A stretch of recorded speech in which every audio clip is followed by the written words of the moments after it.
Today my topic is Eugene O'Neill drama Morning Becomes Electra. About Eugene O'Neill, his full name is Eugene Gladstone O'Neill. He was born in New York City, United States in the year 1888. He received Nobel Prize for Literature in the year 1936. And he also received Pulitzer Prize for Drama. His first published play is Beyond the Horizon. For this, he received the Pulitzer Prize. And his other famous works are Anna Christie. For this also he received Pulitzer Prize. And The Emperor Jones, it is a famous work of Eugene O'Neill. The Hairy Ape, it is an expressionist play. And his very famous work is Long Day's Journey into Night. For this also he received Pulitzer Prize. He suffered from tuberculosis, so he spent a year in a sanatorium. That time he decided to devote himself full time to writing plays, and this incident, that is how he spent a life in sanatorium and how he was suffered by the disease tuberculosis, everything he has expressed in his drama Long Day's Journey into Night. He also wrote many famous one-act plays. Now, introduction on Morning Becomes Electra. The story of this play is retelling of the Oresteia by Aeschylus of Greek tragedies. This play is about modern man and family, and it is divided into three parts. They are Homecoming, the second one is The Hunted, third one is The Haunted. This play is connected with Freudian perspective of psychological theory. Okay, now we will discuss characters of the story Morning Becomes Electra. The first major character of the story is Brigadier General Ezra Manon. He is the head of the Manon family and son of Abe Manon. He is a handsome and stately man. He wishes to have a deeper relationship with his wife. Next character is Christian Manon, Ezra's wife. She is stunningly beautiful woman. She possesses an unhealthy affection for her son but hates her daughter. The next character is Lavinia Manon.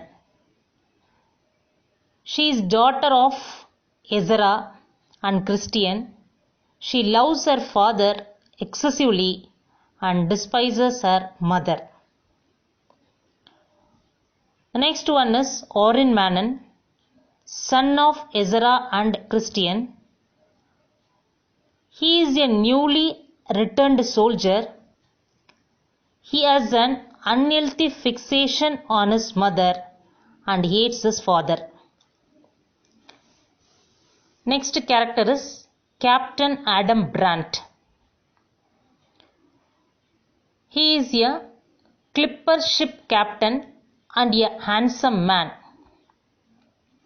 He is the son of David Manon and the French nurse Mary Brontë. Next character is Peter Niles. He is a friend of Orrin Manon. He works in the US Artillery Corps.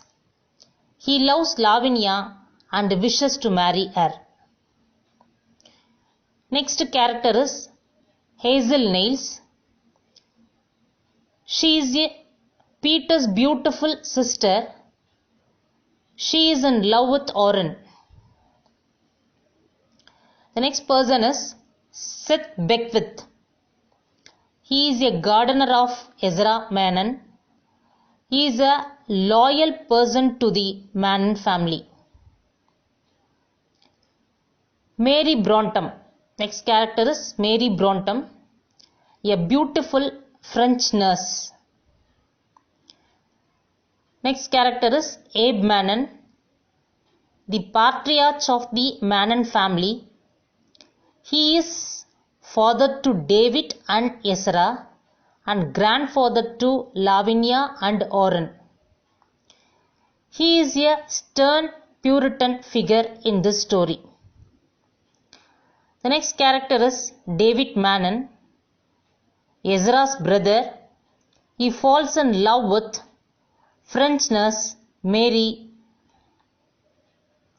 The another character is Dr. Joseph Blake, an elderly physician who attends to Ezra's body. So, they are the major characters of the story Morning Becomes Electra. Shall we move to the story? It is divided into 3 parts. First, we will go with that first one.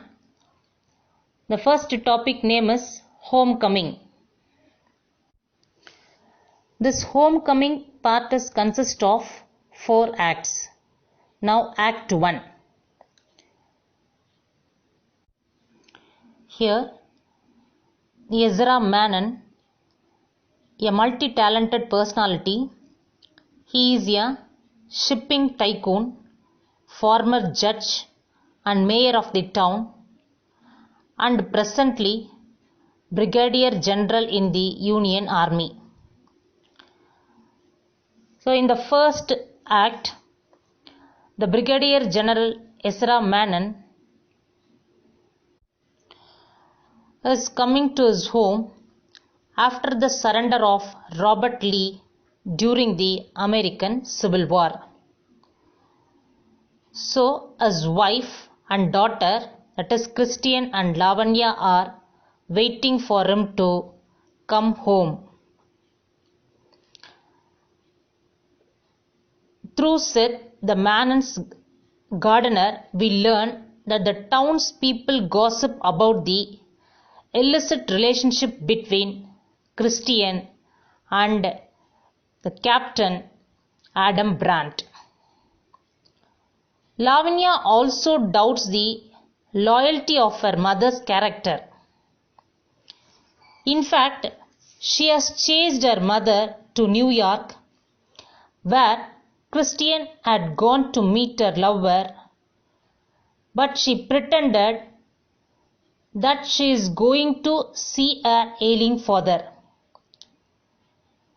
Lavanya doesn't believe the words of Christian, so she followed her mother, Christian.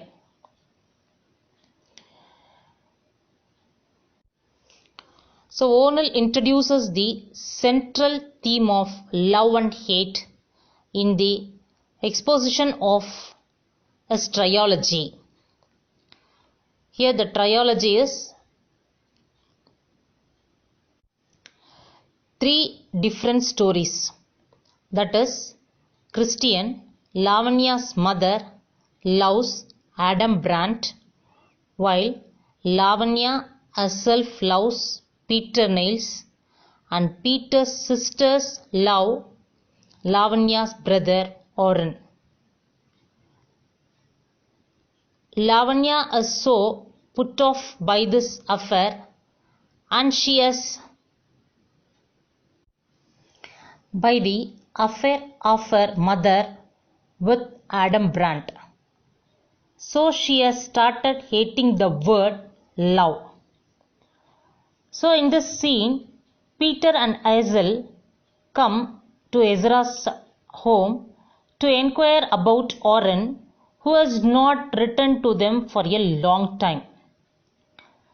Peter anxiously asks Lavinia whether her her brother really love Hazel? But Lavanya is so disgusted with her mother Christian's illicit relationship with Adam Brandt that she says she hates love.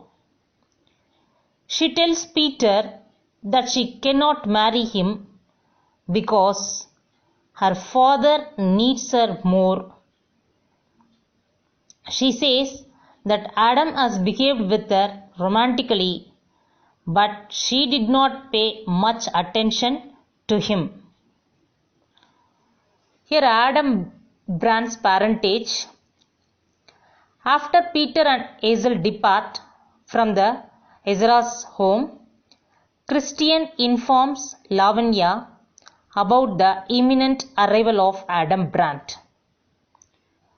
On Lavanya's insistence, Christian agrees that she will talk about him after his departure. Then comes the gardener, who speaks a lot about Adam, who he says that Adam is a resembles her father, brother and also grandfather. Lavanya recalls the story of David, the brother of Ezra, that is her father, who loved a Canadian nurse, Mary Bronte, and married her when she was expecting a baby. Her grandfather, Abe Manon, sent them out, and in his extreme anger, he demolished the house and built a new one. The child born to the nurse was Adam Brandt. Adam Brandt comes and appears to be making love to Lavanya, as he has been advised by Christian to do this, so that Lavanya cannot doubt his relations with her mother. So this was the idea given by the Christian. But Lavanya is enraged by Adam's romantic moves and says that it would be foolish to expect anything but romantic lies from the son of a low woman. Here Lavanya criticized Adam Brandt and she said that he is a son of a low woman. This infuriates Adam, who says that no man can insult his mother as long as he is alive. No one have any guts to insult his mother. Lavanya succeeds in confirming his parentage, and Adam recounts the sad tale of his father and mother after they were driven out by Abe Manon, that is grandfather of Lavanya, and the cruelty of the old man who refused to give any financial help to Mary. So David committed suicide and Mary was swallowed by poverty. When she died, Adam swore to avenge her death on Ezra. So Adam Brandt wants to take a revenge on Ezra's family. So in this first act, Lavanya repeatedly refers to their present dwelling, that is her house, as a house built on hate. Now Act 2. Lavanya is looking at the portrait of her father hanging in the wall. She finds a startling likeness between him and Adam. Christian comes and Lavanya tells her about her visit to see Adam in New York. At first Christian denies that, but when Lavanya says that she saw her kissing Adam, and Christian confesses herself, that is, she admits to everything, she explains to her daughter how and why she loves Adam. Before her marriage, Christian felt enamored of Ezra, but very soon she found him disgusting. She also tells Lavanya that she has always felt that Lavanya was born of her father and Oren was her only child. Here Vonel introduces and develops the themes of Oedipus and Electra complexes in this act. Christian, the mother, is attached to her son Oren, while Lavanya, the daughter, is her father's favorite. Christian hates her husband and says that she has always considered Oren her only child, while Lavanya was born for her father only. One reason that Christian gives for her falling in love is that Lavanya has been instrumental in Oren joining the army and that she has fallen in love with Adam Brandt because she felt lonely after Oren left home. And his face reminded him of her son. On her part, Lavanya is attached to her father and wants her mother to be loyal and devoted to him. Lavanya tells her mother of Adam's malicious design of avenging his mother's humiliation and privation on Ezra. But Christian does not care for it. Then Lavanya warns her mother that Ezra would disown her publicly.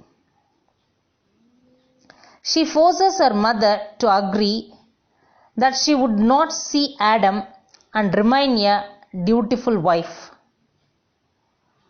It is on this condition that Lavanya will not disclose the illicit and disgraceful affair to her father. Christian replies us that Lavanya is sparing her not only for the sake of keeping the family safe from the scandal, and also she herself once wanted Adam. She warns Lavanya that if she reveals her relationship with Adam, she will leave with her lover, that is Adam Brandt. She also complains that Lavanya has always been trying to steal her place. However, the mother and daughter agree that Christian will dismiss Adam, who is waiting for her and will never see him again. It's not a genuine agreement made by Christian. So here Lavanya makes Christian promise that she would never see her lover again, and she also notices the family likeness between Adam, Oren and her father. She warns her mother how Adam wants to take her away from Ezra as part of his revenge. But Christian goes ahead with her plot to murder her husband when he returns home by procuring poison through her lover, the handsome Adam Brandt. So here Adam and Christian exchange notes with each other about what they have talked to Lavanya. Adam asks Christian whether she loves him because his face resembles Ezra's. Christian replies that she loves him because it is Oren, not like Ezra's. Adam tells her that when he heard that she was with Ezra's wife, he hated her. He thought he would take her away from Ezra. That would be the path of his revenge. Then they planned to kill Ezra. That is, both of them planned to kill Ezra. Adam would send a poisonous drug that she will give her husband when he asks her for his medicine for his heart trouble.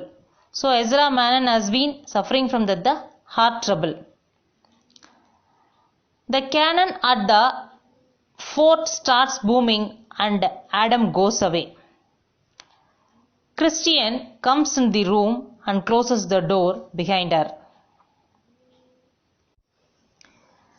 A week later, so here Act 3, a week later, Lavanya obtained further information from Seth about Adam's mother. Mary was a lively young woman who was engaged by Lavanya's grandfather to nurse his daughter who later died.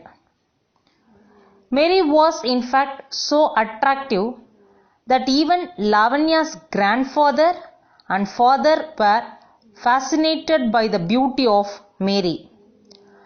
But she fell in love with Ezra's brother David, and they had to marry because she was expecting David's child. She was always singing and dancing and laughing, and she was a frisky and full of life, a pretty woman whose hair was like Lavanya's mother's. Christian comes and Seth goes away.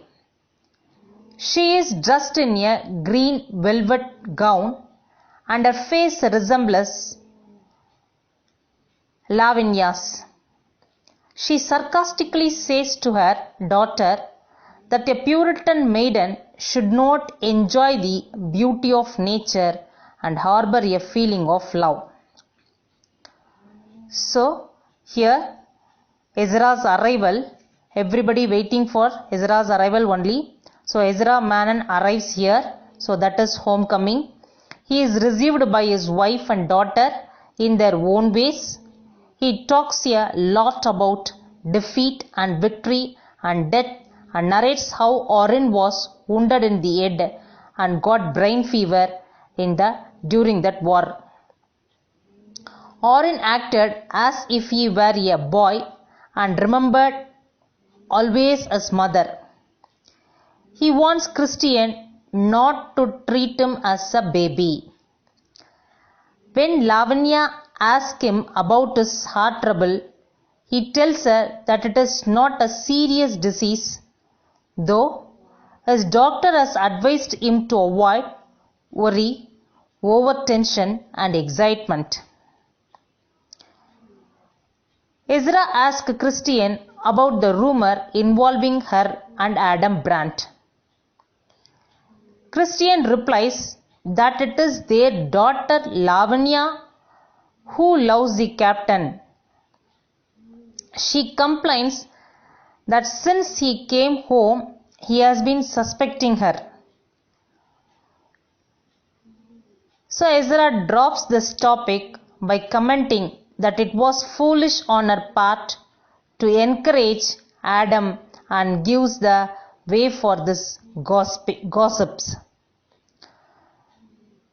And however, Ezra regrets having been rude to her, so he wants to embrace with Christian, but she is cold and indifferent to him. He complains that she has been cold to him ever since they were married. He then starts reflecting on his experience of life and death. Here Ezra Manon's words to Lavanya are significant as well as ironical. All victory ends in the defeat of death.